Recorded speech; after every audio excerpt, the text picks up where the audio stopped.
Hello, and welcome to the world of Cupid. Our game is a third-person perspective puzzle game.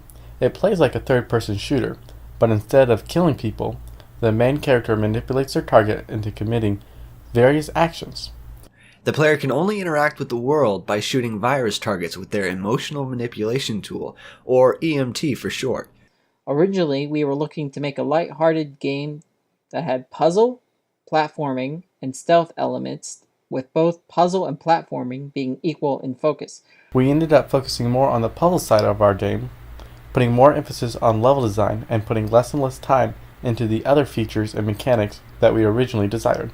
This led to our game being the puzzle game it is today. Within our game, the player has the capacity to manipulate any virus that they encounter. They can make enemies fight one another, lift impossibly heavy objects out of the way of the player, and move to areas that the player would otherwise be unable to reach. The player can utilize the environment to their advantage to a relatively high degree, redirecting lasers with mirrors to achieve an objective, or even using hazards to destroy pesky viruses that don't know when they're unwanted. There were things that worked well for our project, and things that did not work so well. Regardless, our team never failed to try and push for that extra milestone. Even as we originally intended for 6 levels, our team worked hard enough for us to create the 7th boss level, which ties together just about everything that our game currently has to offer. Since we pushed for more, we got 7 great levels instead of 6 mediocre levels. Testing our game for bugs and errors within builds was a monumentally tedious and draining process. That is, until we came up with a variety of development tools such as our bug finder, immortal mode, and save system. This cut our testing times by quite a lot. Things that did not go well. Whenever 2 members had an extremely important task to accomplish, the other members would sometimes find themselves with little to nothing to do. We should have had more brainstorming sessions regarding what each of the team members needed to get done and given out tasks accordingly. There were things in our projects that did not fit the flow of the levels or that seemed out of place. Even though these things worked just fine for their intended purpose, we felt that the game was better without them.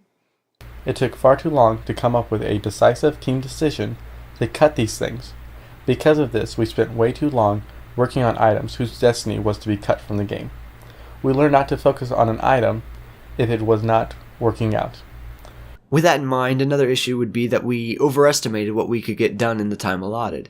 Some of the core features had to be reworked to better fit with the rest of the game, and all of that tweaking was time-consuming.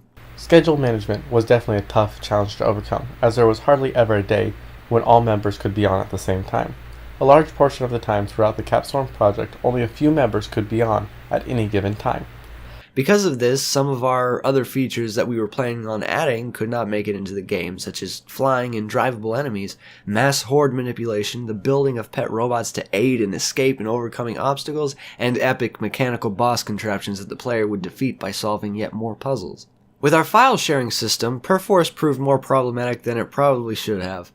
We could have spent more time learning this system and how to make it work more reliably. Even so, there were times when the program was ultimately to blame, as it would not accept the transfer of certain files, such as the various art pieces and textures, that we used in the final builds of our game. To solve this, we would end up using other file sharing methods, such as Google Drive. The skills that our various team members have learned from working on this project are scripting, dealing with timelines, and finding the fun in our game.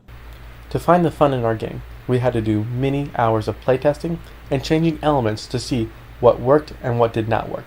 This gave us a better understanding on how our early decisions affected the game in its later stages. We also learned how to work with one another within the team as well as others in general, such as the art team and various producers. We learned to view and respect the thought processes of each member of the team, allowing enough room for everyone to have their say on a team decision. The last things we learned were learning how to deal with different management types in quick succession, while learning to be more effective in our work so that all important features could be completed.